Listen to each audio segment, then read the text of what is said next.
Assalamualaikum warahmatullahi wabarakatuh. Perkenalkan nama saya Putra Nebor Pardusi dengan NPM C1C022132.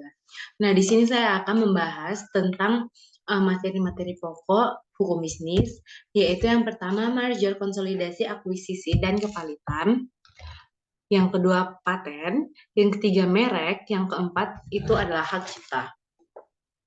Nah, kita akan masuk ke dalam topik pertama yaitu merger, konsolidasi, akuisisi, dan kepalitan.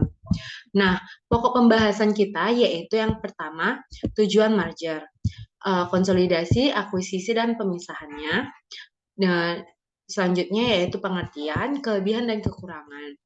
Nah, selanjutnya kita akan membahas tentang sejarah kepalitan, beberapa pengertian uh, akibat dijatuhkannya palit, golongan orang berpiutang, pengurusan harta palit, serta keadaan hukum debitur setelah berakhirnya pemberesan, penundaan kewajiban, pembayaran hutang, dan pengadilan niaga. Nah, selanjutnya yaitu pembahasan kita masuk ke dalam tujuan merger, konsolidasi, akuisisi, dan pemisahan. Nah, yang pertama yaitu membeli produk line atau lines untuk melengkapi produk line dari perusahaan akan mengambil ahli atau menghilangkan ketergantungan perusahaan terhadap pada produk lain atau service lain yang ada saat ini. Memperoleh akses teknologi baru atau yang lebih canggih.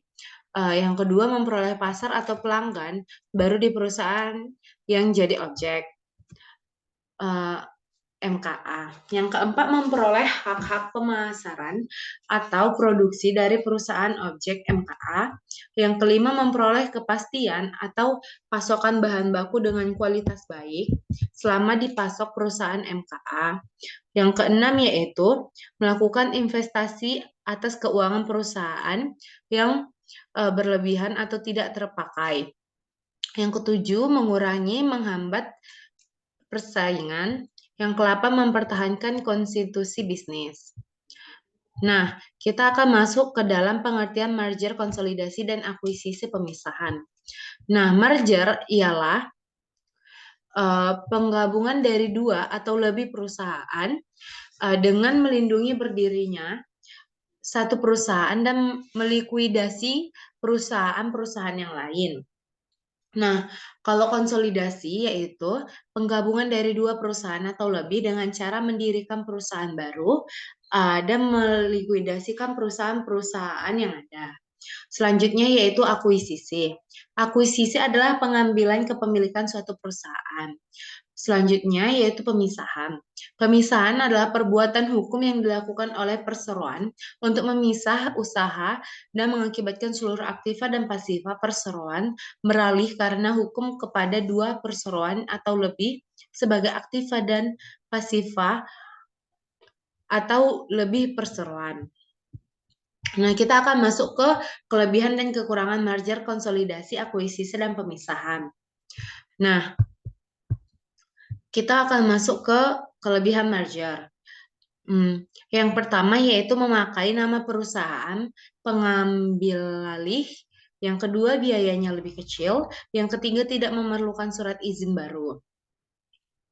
Kekurangan dari merger yaitu menimbulkan polemik baru. Nah, kita masuk ke konsolidasi. Kelebihan dari konsolidasi yang pertama yaitu memakai nama perusahaan baru. Yang kedua, menghilangkan polemik dari masing-masing perusahaan. Nah, untuk kekurangan dari konsolidasi itu yaitu berbiayanya lebih mahal. Yang kedua, diperlukan surat izin usaha yang baru. Nah, kita akan masuk ke akuisisi. Kelebihan dari akuisisi yaitu yang pertama masih memakai nama lama, yang kedua tidak memerlukan surat izin usaha baru. Kekurangannya yaitu yang pertama kurang efisien, yang kedua mudah terjadi duplikasi atau pemborosan, yang ketiga yaitu kepemilikan perusahaan berubah. Nah, masuk ke dalam pemisahan. Kelebihan pemisahan yaitu masih memakai nama lama dan baru. Yang kedua, perlu surat izin usaha baru. Yang ketiga, tidak perlu program rasionalisasi. Nah, kekurangannya yaitu yang pertama tidak memakai nama lama, yang kedua perlu surat izin usaha baru, yang ketiga perlu program resialisasi. Nah, kita akan masuk ke sejarah kepalitan.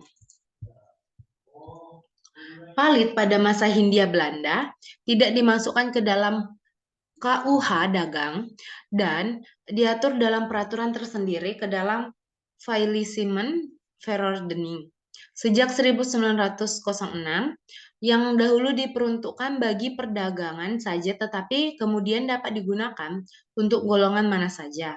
Tahun 1997, ketika krisis ekonomi melanda Indonesia, di mana hampir seluruh sendi kehidupan perekonomian nasional rusak, termasuk dunia bisnis dan masalah keamanan investasi di Indonesia.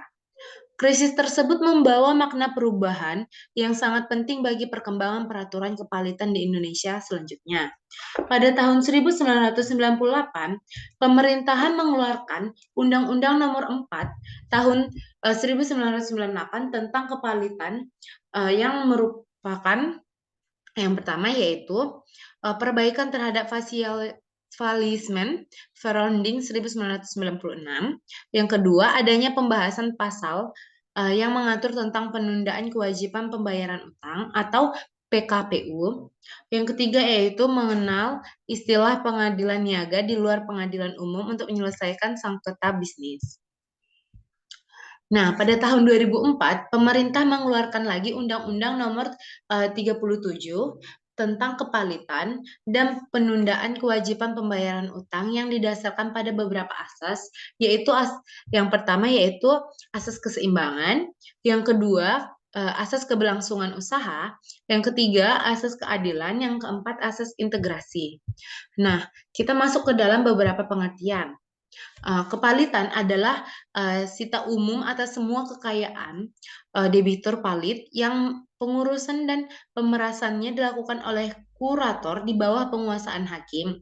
Pengawasan sebagai diatur dalam Undang-Undang Nomor 37 Tahun 2004. Tujuan pernyataan pailit adalah untuk mendapatkan tujuan suatu penyitaan umum atas kekayaan debitur untuk kepentingan semua orang yang menguntungkan. Kita masuk ke dalam akibat dijatuhkannya pailit. Debitur kehilangan atas segala hak untuk menguasai dan mengurus atas kekayaan harta bendanya. Yang kedua, utang-utang baru tidak lagi dijamin oleh kekayaannya. Yang ketiga, melindungi kepentingan debitur. Yang keempat, harus diumumkan di 2 surat. Nah, kita masuk ke dalam golongan orang berpiutang nih. Golongan yang pertama yaitu golongan separatism, yaitu kreditur memegang gadai, jaminan atau hak atas kebendaan lainnya. Nah, yang kedua yaitu golongan dengan hak, privilege atau yaitu orang-orang yang mempunyai tagihan yang diberikan kedudukan istimewa. Nah, kita masuk ke dalam pengurusan hak palit. Yang pertama yaitu hakim pengawas, yang kedua kurator, yang ketiga panitia kreditur. Nah, keadaan hukum debitur setelah berakhirnya pemberesan. Setelah daftar pembagian penutup menjadi mengikat, maka kreditur memperoleh kembali hak eksekusi terhadap harta debitur mengenai piutang mereka yang belum dibayar. Nah, penundaan kewajiban pembayaran utang. Keadaan range dapat diajukan ketika yang pertama harus persetujuan lebih setengah kreditur konkuren yang haknya diakui atau sementara diakui. Yang kedua, hadir dan mewakili paling sedikit 2/3 dari tagihan yang diakui atau sementara diakui. Yang ketiga yaitu diumumkan di 2 koran dan berita negara Republik Indonesia. Yang selanjutnya itu pengadilan niaga. Tugas dan fungsi pengadilan niaga yaitu yang pertama, memeriksa dan memutuskan permohonan pernyataan pailit dan penundaan kewajiban pembayaran hutang. Yang kedua, berwenang memberikan dan memutuskan perkara lain di bidang perniagaan. Yang ketiga, prosedur yang ditetapkan lebih cepat dalam hal yang pertama yaitu perkara selesai dalam 30 hari. Yang kedua, tidak ada banding. Yang ketiga, dimungkinkan diajukan peninjauan kembali atau PK. Nah, kita akan masuk ke dalam materi selanjutnya yaitu paten.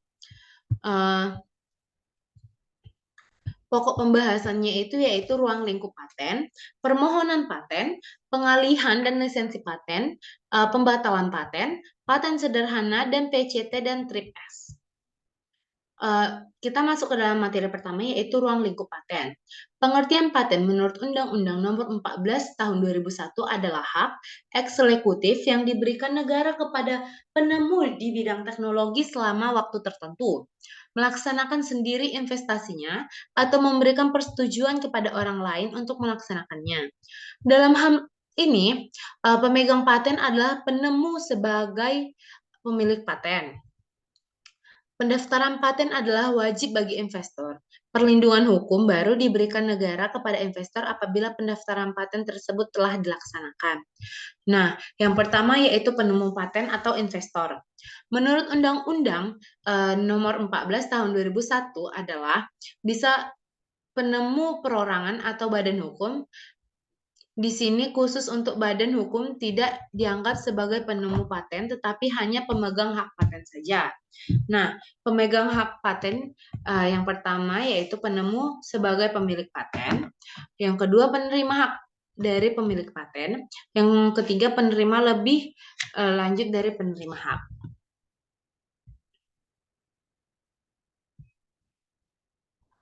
Selanjutnya penemu yang dapat diberikan paten. Menurut pasal 2 dan 3 Undang-Undang Nomor 14 Tahun 2001, penemu yang diberikan paten harus memenuhi kriteria, yaitu yang pertama penemuan baru. Penemuan baru hanya untuk satu penemuan saja. Kriteria sifat barunya suatu penemuan dianggap baru jikalau pada saat pengajuan pemerintahan paten penemuan tersebut tidak merupakan penemuan terdahulu. Yang kedua, mengandung langkah inventif. Dalam hal ini, penemuan tersebut tidak dapat diduga sebelumnya. Yang ketiga, yaitu dapat diterima dalam bidang industri. Nah, selanjutnya yaitu penemuan yang tidak dapat diberikan paten. Menurut pasal 7 Undang-Undang Pasal 7 Nomor 14 Tahun 2001, penemuan yang tidak diberikan paten yaitu yang pertama proses atau hasil produksi yang bertentangan dengan undang-undang, ketertiban umum, agama atau kesusilaan.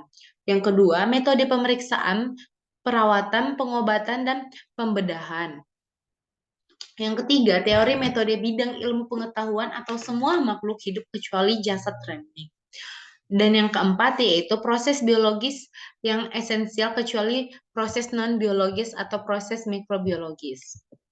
Nah, kita masuk ke dalam materi keempat yaitu penemuan tidak dianggap telah ditemukan. Menurut pasal 4 Undang-Undang Nomor 14 Tahun 2001, penemuan yang tidak dianggap telah diumumkan jika 6 tahun sebelum pemerintahan paten diajukan. Yang pertama yaitu penemuan tersebut dipertunjukkan dalam suatu pameran internasional di Indonesia atau di luar negeri yang resmi. Yang kedua, diakui secara resmi. Yang ketiga, dalam suatu pameran nasional di Indonesia yang resmi atau diakui sebagai resmi. Yang keempat, penemuan dalam rangka percobaan dalam tujuan penelitian dan pengembangan. Nah, kita masuk ke dalam materi 5 yaitu jangka waktu paten. Menurut Undang-Undang Nomor 14 Tahun 2001, jangka waktu berlakunya suatu paten yaitu yang pertama, paten diberikan untuk jangka waktu 20 tahun sejak tanggal penerimaan atau tidak dapat diperpanjang lagi. Yang kedua, untuk paten sederhana jangka waktu adalah 10 tahun sejak tanggal penerimaan dan tidak dapat diperpanjang lagi. Nah, kita masuk ke dalam permohonan paten. Permohonan paten diatur dalam pasal 20 sampai dengan 41 Undang-Undang Nomor 14 Tahun 2001. Yang berisi tentang yang pertama, penemuan penemu atau orang yang dikuasai berhak mengajukan permohonan paten. Yang kedua, penerimaan dan pencatatan permohonan paten oleh kantor paten. Yang ketiga, setiap permohonan hanya bisa diajukan untuk satu investasi saja atau beberapa investasi yang merupakan satu kesatuan investasi. Yang keempat, pengumuman permohonan paten. Yaitu yang pertama, 18 bulan setelah tanggal penerimaan paten. Yang kedua, 18 bulan sejak permohonan dengan hak prioritas. Dan yang ketiga, yaitu 3 bulan untuk paten sederhana sejak tanggal penerimaan.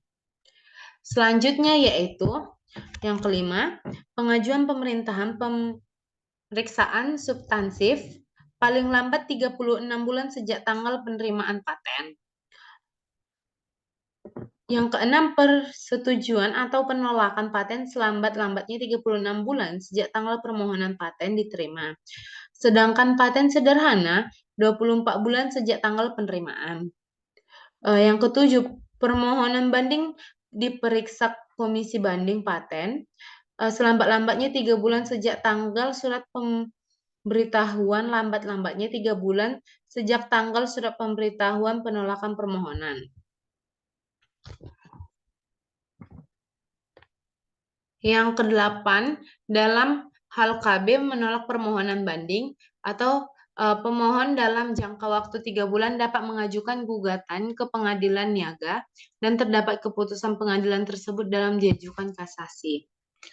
Nah, kita bakalan masuk ke dalam materi selanjutnya yaitu pengalihan dan lisensi paten.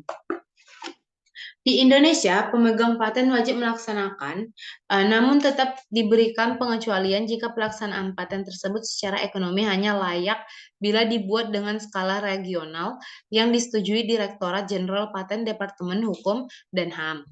Pasal 66 sampai dengan pasal 87 Undang-Undang Nomor 14 Tahun 2001 mengatur tentang pengalihan dan lisensi paten. Nah, selanjutnya yaitu pembatalan paten. Pembatalan paten diatur dalam pasal 88 sampai dengan pasal 98 Undang-Undang Nomor 14 Tahun 2001. Yang selanjutnya yaitu paten sederhana. Badan sederhana diatur dalam pasal 104 sampai dengan pasal 109 Undang-Undang Nomor 14 Tahun 2001 yang diberikan paten sederhana, yaitu yang pertama hanya untuk investasi, yang kedua investasi merupakan produk kasat mata yang memiliki kualitas sederhana, yang ketiga permohonan pemeriksaan substansif, yang keempat yaitu paten sederhana tidak dapat diminta lisensi wajib. PCT atau Trip S, Patent Compression 3D atau PCT adalah Traktat Internasional Kerja Sama Paten yang bertujuan untuk melaksanakan kemajuan ilmu pengetahuan dan teknologi, perlindungan hukum terhadap setiap investasi. Kita akan masuk ke dalam materi selanjutnya yaitu merek dan indikasi geografis. Nah, ruang lingkup merek. Merek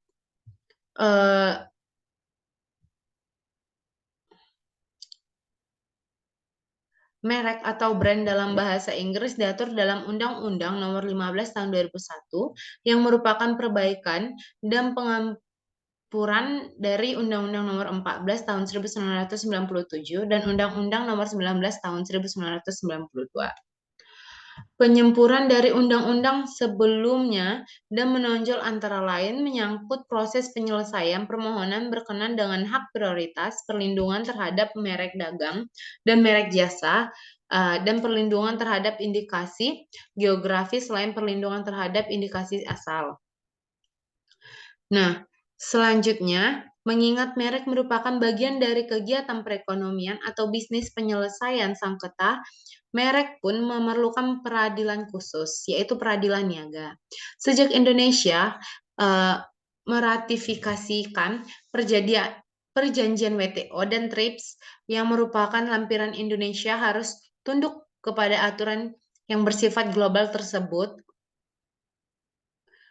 Undang-Undang Nomor 15 Tahun 2001 merupakan bagian dari penyempurnaan itu ditambah dengan Kepres Nomor 17 Tahun 1997.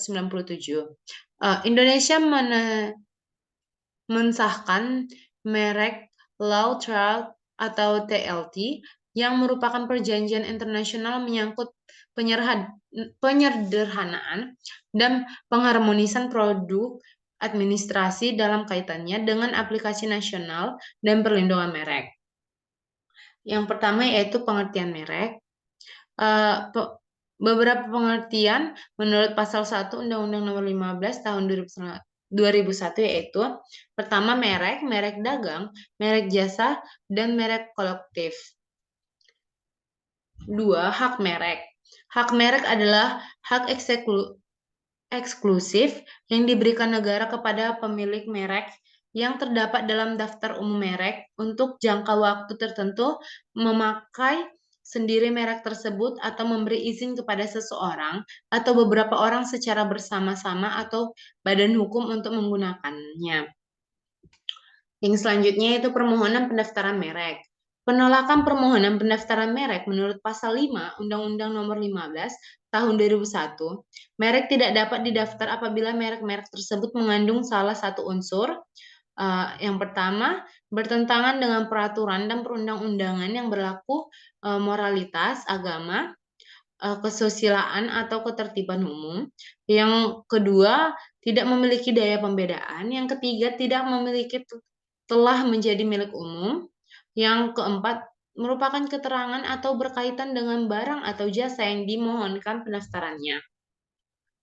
Penolakan permohonan pendaftaran merek menurut Pasal 5 Undang-Undang Nomor 15 Tahun 2001, merek tidak dapat didaftar apabila merek tersebut mengandung salah satu unsur. Yang pertama yaitu memiliki unsur yang bertentangan dalam peraturan dan perundang-undangan yang berlaku moralitas agama, kesusilaan atau ketertiban umum. Yang kedua, tidak memiliki daya pembeda. Yang ketiga, telah menjadi milik umum. Dan yang keempat merupakan keterangan atau berkaitan dengan barang atau jasa yang dimohonkan pendaftarannya.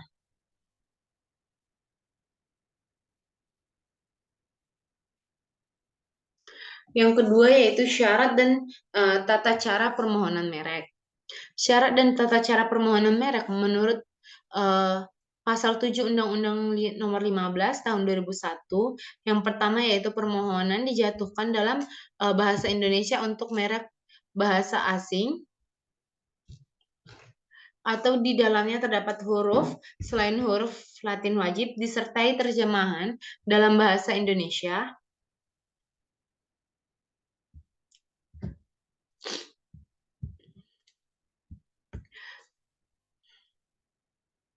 Yang kedua yaitu permohonan ditandatangani pemohon atau kuasa dengan dilampiri bukti pembayaran biaya.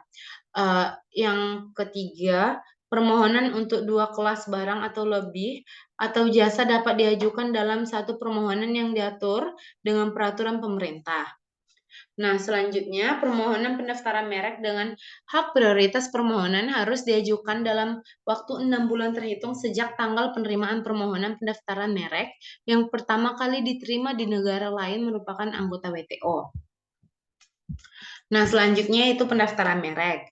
Yang pertama, merek yang tidak dapat didaftarkan dan ditolak. Pasal 20 Undang-Undang Merek ini mengatur tentang merek yang tidak dapat didaftar atau ditolak. Merek tidak dapat didaftar jika bertentangan dengan ideologi negara, peraturan perundang-undangan, moralitas, agama, kesusilaan, atau ketertiban umum.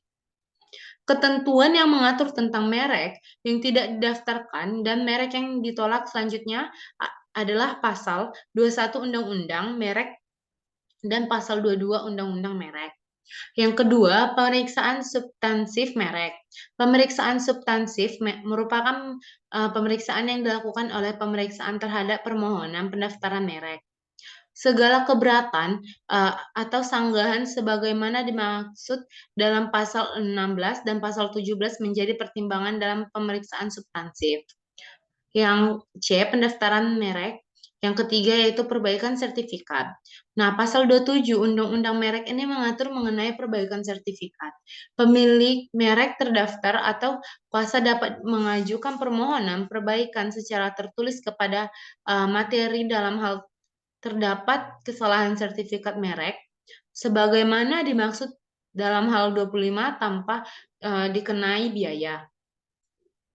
Dalam hal kesalahan sertifikat merek disebabkan oleh kesalahan permohonan dalam mengajukan permohonan pendaftaran merek, perbaikan sertifikat merek dikenai biaya.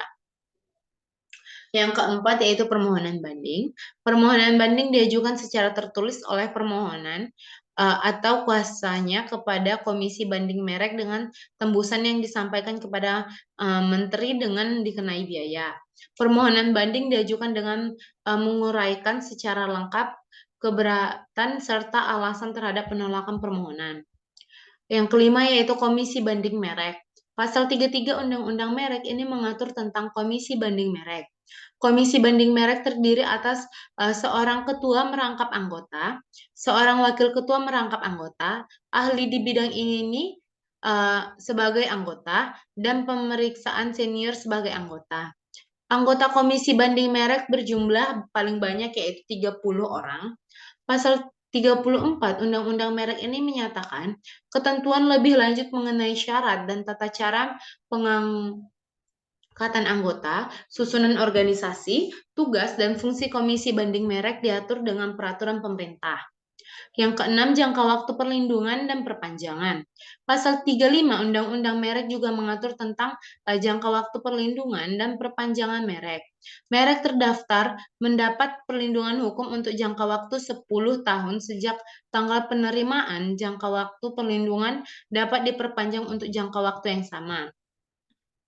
D. Pengalihan hak dan lisensi. Pengalihan hak. Pasal 41 Undang-Undang Merek mengatur tentang pengalihan hak merek. Hak atas merek terdaftar dan dapat beralih atau dialihkan karena pewaris, wasiat, wakaf, hibah, perjanjian, atau sebab lain yang dibenarkan oleh peraturan perundang-undangan. Ketentuan yang mengatur lisensi selanjutnya adalah pasal 34 Undang-Undang Merek dan pasal 35 Merek. Lisensi. Pasal 42 untuk Undang-Undang Merek ini mengatur tentang lisensi. Pemilik merek dapat memberikan lisensi kepada pihak lain untuk menggunakan merek tersebut baik sebagian maupun seluruh jenis barang atau jasa. Yang E, merek kolektif. Pasal 47 Undang-Undang Merek ini mengatur bahwa permohonan pendaftaran merek sebagai merek kolektif hanya dapat diterima jika dalam permohonan dengan jelas dinyatakan bahwa merek tersebut akan digunakan sebagai merek kolektif. F. Permohonan pendaftaran merek internasional. Pasal 52 Undang-Undang. Permohonan pendaftaran merek internasional dapat berupa permohonan yang berasal dari Indonesia ditujukan ke Biro Internasional melalui Menteri, atau permohonan yang ditujukan ke Indonesia sebagai salah satu negara tujuan yang diterima oleh materi dari Biro Internasional. Yang G. Indikasi geografis. Pasal 53 Undang-Undang Merek ini mengatur tentang indikasi geografis. Indikasi geografis dilindungi setelah indikasi geografis didaftarkan oleh Menteri. Temhon merupakan lembaga yang mewakili masyarakat di wilayah geografis tertentu yang mengusahakan suatu barang dan produk berupa sumber daya alam, barang kerajinan tangan, atau hail, industri, dan permohonan yang merupakan pemerintah daerah, provinsi, kabupaten, atau kota. Yang pertama, pendaftaran indikasi geografis. Pasal 56 Undang-Undang Merek mengatur pendaftaran indikasi geografis. Permohonan geografis tidak dapat didaftarkan jika bertentangan dengan ideologi negara, peraturan perundang-undangan, moralitas agama, kesusilaan, dan ketertiban umum. Pasal 57 Undang-Undang Merek ini mengatur bahwa terhadap penolakan dapat dimintakan banding kepada Komisi Banding Merek. Yang kedua, pemeriksaan substantif. Pasal 58 Undang-Undang Merek ini mengatur tentang pemeriksaan substansif. Ketentuan mengenai pemeriksaan substansif merek sebagaimana dimaksud dalam pasal 23 sampai pasal 26 berlaku secara mutandis bagi pemeriksaan substansif. Yang ketiga, jangka waktu perlindungan dan perpanjangan. Pasal 61 Undang-Undang Merek ini mengatur jangka waktu perlindungan dan perpanjangan. Indikasi geografis dilindungi selama terjaganya reputasi, kualitas, dan karakteristik yang menjadi dasar diberikan perlindungan indikasi geografis pada suatu bidang. Yang keempat, indikasi asal. Pasal 63 Undang-Undang Merek ini mengatur tentang indikasi asal. Indikasi asal dilindungi tanpa melalui kewajiban pendaftaran atau secara deklaratif sebagai tanda asal suatu barang dan atau jasa yang benar dan dipakai dalam perdagangan. Yang kelima yaitu pelanggaran atas indikasi geografis. Pasal 66 Undang-Undang Merek ini mengatur tentang pelanggaran atau indikasi geografis, mencakup pemakaian indikasi geografis, baik secara langsung maupun tidak langsung, atas barang atau jasa produk yang tidak memenuhi dokumentasi deskripsi indikasi geografis. Pasal 55 Undang-Undang Merek juga mengatur bahwa indikasi geografis dapat didaftarkan berdasarkan perjanjian internasional. Yang keenam yaitu gugatan. Pasal 67 Undang-Undang Merek mengatur tentang gugatan terhadap pelanggaran sebagaimana dimaksud dalam pasal 66 dapat diajukan gugatan. Pembatalan dan pencoretan pendaftaran merek diberitakan secara tertulis kepada pemilik merek atau kuasanya dengan menyebutkan alasannya. Pembatalan dan pencoretan merek dicatat dan dituliskan dalam berita resmi merek. Yang ketujuh, pembinaan dan pengawasan indikasi geografis. Pasal 70 Undang-Undang Merek ini mengatur tentang pembinaan dan pengawasan indikasi geografis. Pembinaan indikasi geografis dilakukan oleh pemerintah pusat atau pemerintah daerah sesuai dengan kewenangannya. Pasal 71 Undang-Undang Merek ini mengatur tentang pengawasan. Pengawasan dapat pula dilakukan oleh masyarakat.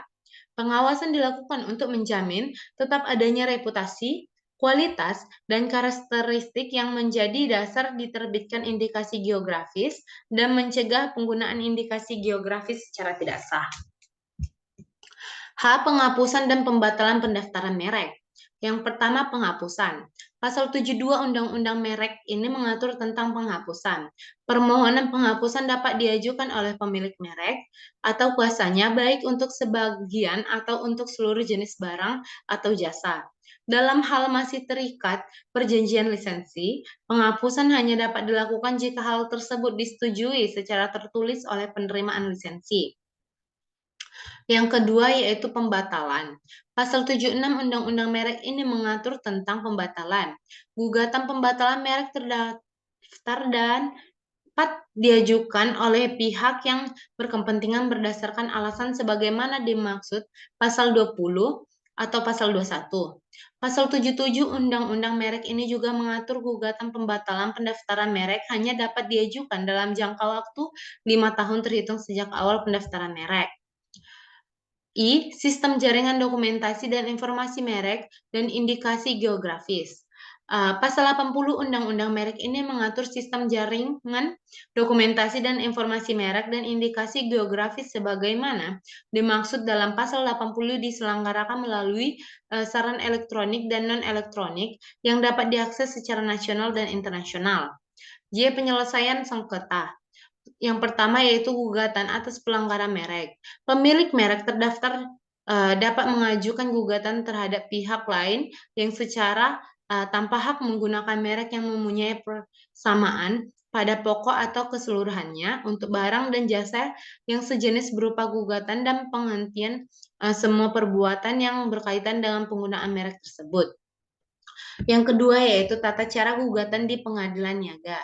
Pasal Undang-Undang Merek ini mengatur tata cara gugatan di pengadilan niaga. Gugatan sebagaimana dimaksud dalam pasal 30 ayat 3. Pasal 68, pasal 74, dan pasal 76 diajukan kepada Ketua Pengadilan Niaga Wilayah Hukum tempat tinggal. J. Penyesuaian sengketa. Yang ketiga yaitu kasasi. Pasal 88 Undang-Undang Merek juga mengatur permohonan kasasi diajukan paling lama 14 hari setelah putusan yang dimohonkan kasasi diucapkan atau diberitahukan kepada para pihak dengan mendaftarkan kepada panitera pada pengadilan niaga yang telah memutuskan gugatan. Yang keempat yaitu tata cara pelaksanaan putusan. Ketentuan lebih lanjut mengenai pelaksanaan pembatalan dan penghapusan oleh Menteri sebagaimana dimaksud dalam pasal 72 sampai dengan pasal 75 diatur dengan peraturan pemerintah. Yang kelima yaitu alternatif penyelesaian sengketa. Pasal 93 Undang-Undang Merek ini mengatur juga tentang alternatif penyelesaian sengketa. Selain penyelesaian gugatan sebagaimana dimaksud dalam pasal 83, para pihak dapat menyelesaikan sengketa melalui arbitrase atau alternatif penyelesaian sengketa. Yang keenam, penetapan sementara pengadilan.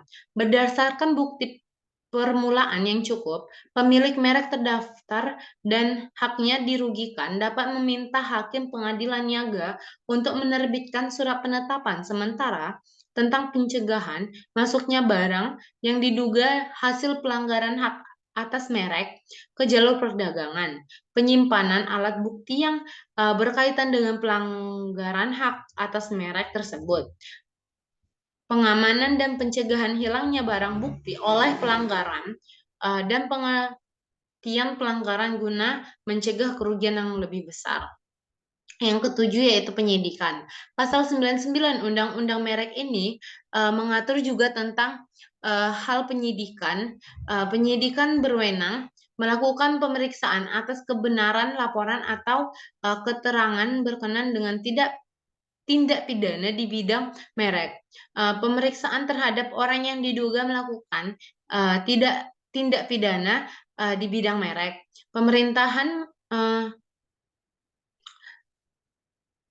Pemerintahan keterangan dan barang bukti, maksudnya permintaan keterangan dan barang bukti dari orang sehubungan dengan tindak pidana di bidang bermerek, pemeriksaan atas pembukuan, pencatatan, dan dokumentasi lain berkenaan dengan tindak pidana di bidang merek.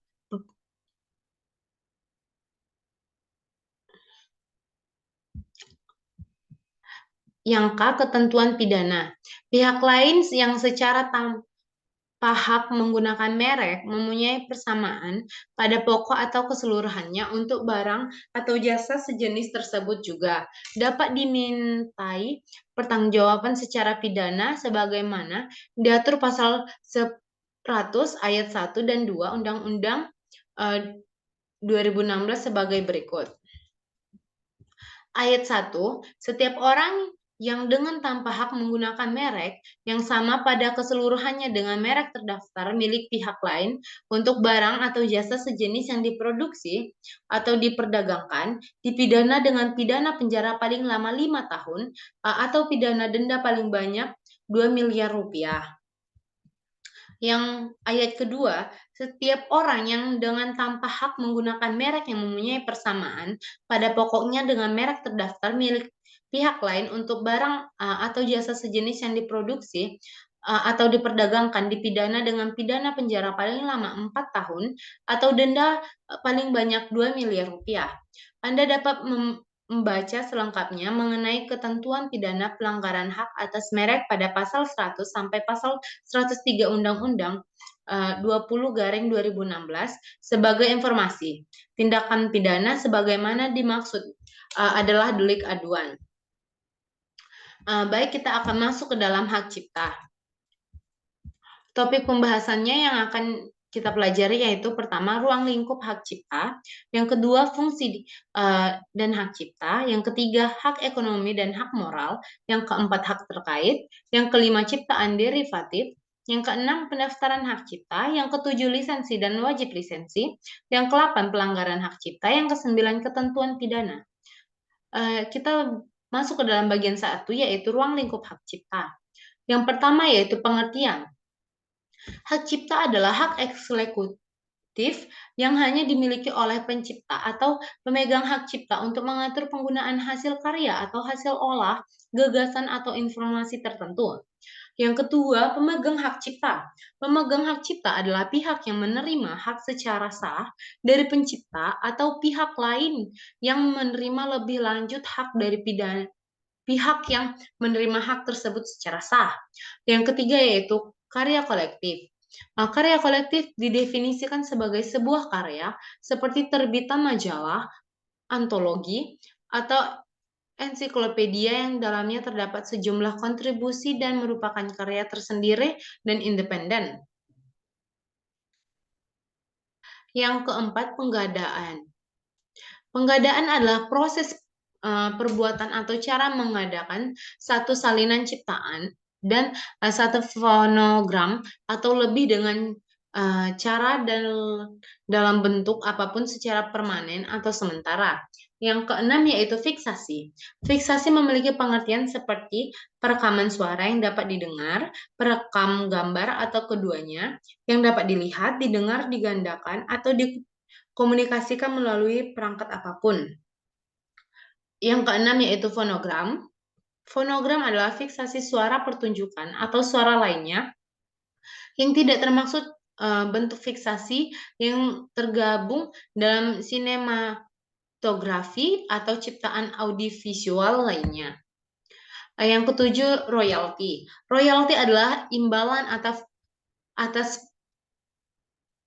pendaftaran hak ekonomi suatu ciptaan atau produk hak terkait yang diterima oleh pencipta atau pemilik hak terkait. Yang ke-8, lembaga manajemen kolektif. Lembaga manajemen kolektif adalah institusi yang berbentuk badan hukum nirlaba yang diberikan kuasa oleh pencipta, pemegang hak cipta, atau pemilik hak terkait. Yang kesembilan, pembajakan. Pembajakan adalah penggandaan ciptaan atau produk hak terkait secara tidak sah dan pendistribusian barang hasil penggandaan dimaksud secara luas untuk memperoleh keuntungan ekonomi. Yang kesepuluh yaitu penggunaan secara komersial. Penggunaan secara komersial adalah pemanfaatan ciptaan dan produk hak terkait dengan tujuan untuk memperoleh keuntungan ekonomi dari berbagai sumber atau bayaran. Bagian kedua yaitu fungsi dan sifat hak cipta. Nah, yang pertama ciptaan dalam hubungan dinas. Yang pertama, hasil ciptaan dalam hubungan dinas dengan pihak lain di tempat kerja dimiliki oleh penciptanya, kecuali ada perjanjian lain. Yang kedua, hak pencipta tetap berlaku jika penggunaan ciptaan melebihi hubungan dinas. Yang kedua, badan hukum sebagai pemilik hak cipta. Yang pertama, badan hukum dapat dianggap sebagai pemilik hak cipta jika mereka mengumumkan ciptaan tanpa menyebut penciptanya. Yang kedua, hak-hak ini berlaku selama 50 tahun sejak pertama kali diumumkan. Yang ketiga yaitu hak cipta atas potret. Yang pertama, potret tanpa izin tidak boleh diumumkan jika bertentangan dengan kepentingan yang wajar dari orang yang dipotret. Yang kedua, potret yang memuat 2 orang atau lebih memerlukan izin dari semua yang terlibat. Yang ketiga, perlindungan hak cipta untuk pemotret berlaku selama 50 tahun sejak pertama kali diumumkan. Kita akan masuk ke dalam bagian ketiga, yaitu hak ekonomi dan hak moral.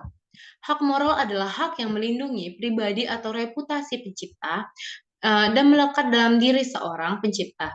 Hak moral tidak dapat dipisahkan dari penciptanya karena bersifat pribadi dan kekal. Hak moral diatur dalam Undang-Undang Nomor 28 Tahun 2014, Pasal 5 hingga Pasal 7. Hak ekonomi adalah hak untuk mendapatkan manfaat ekonomi atas ciptaan serta produk hal terkait. Bagian keempat yaitu hak terkait.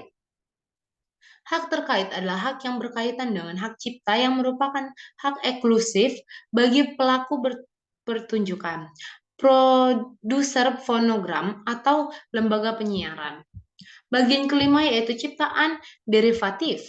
Derivatif adalah suatu kontrak keuangan yang terjadi antara dua pihak atau lebih dari dua untuk memenuhi suatu perjanjian atas penjualan atau pembelian aset maupun komoditas tertentu. Bagian keenam yaitu pendaftaran hak cipta.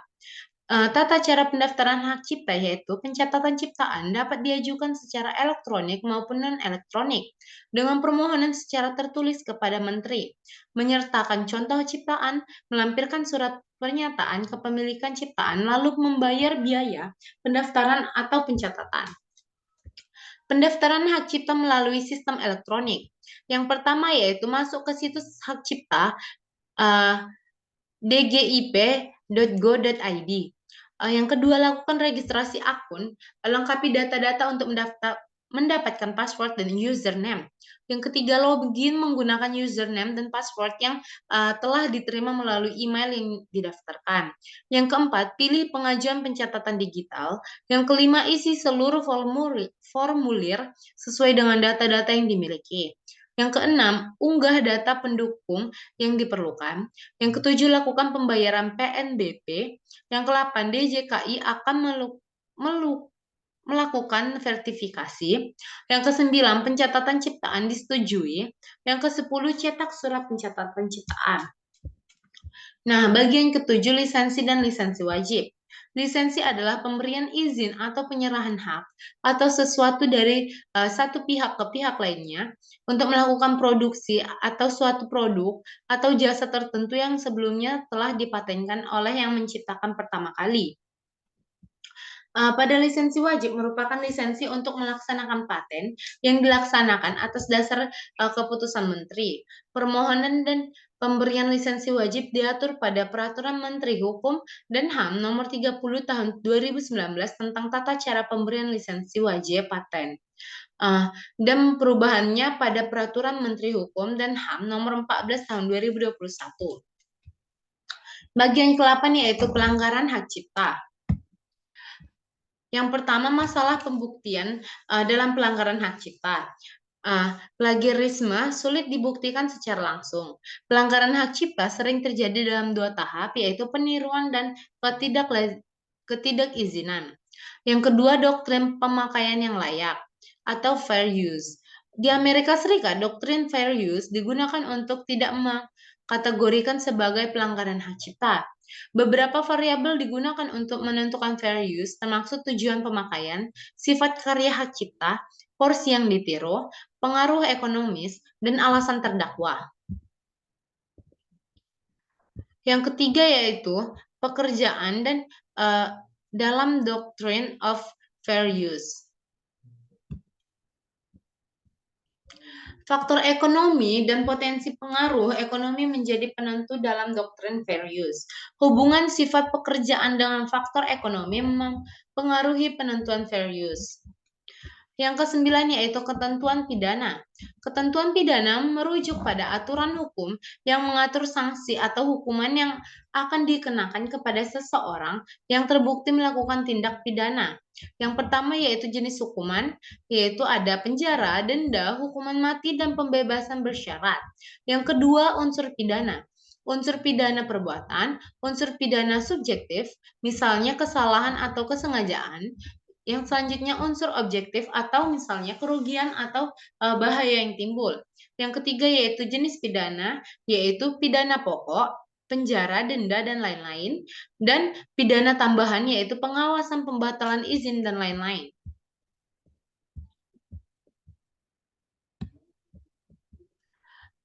Baik, mungkin itu saja yang bisa saya jelaskan. Jika ada salah-salah kata atau salah penjelasan, saya meminta maaf. Terima kasih telah menonton. Wassalamualaikum warahmatullahi wabarakatuh.